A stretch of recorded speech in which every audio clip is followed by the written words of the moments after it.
नमस्कार शेतकरी मित्रांनो. आपला पश्चिम महाराष्ट्रामध्ये आता आपला सातारा जिल्हा आहे. मात्र ऊस हे कसं वर्षभर पीक आहे, परंतु शेतकऱ्याला साईड इन्कम पण यावा लागतो. तर बघा, आपल्या सर्व शेतकऱ्यांना माहिती होण्याकरता मी स्वतः माझ्या शेतामध्ये ऊसात अनेक पिकं केलेली आहेत आणि ते सक्सेसफुलसुद्धा झालेले आहेत. तर बघा, हे ऊस आहे. ऊसामध्ये आंतरपीक गहू करू शकता. त्याचबरोबर बघा, आपण हरभरा घेतला आहे.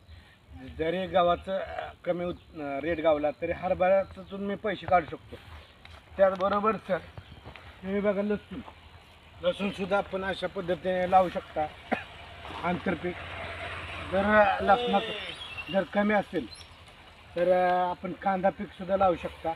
त्याचबरोबर इकडे असं ही कोबी म्हणून आहे,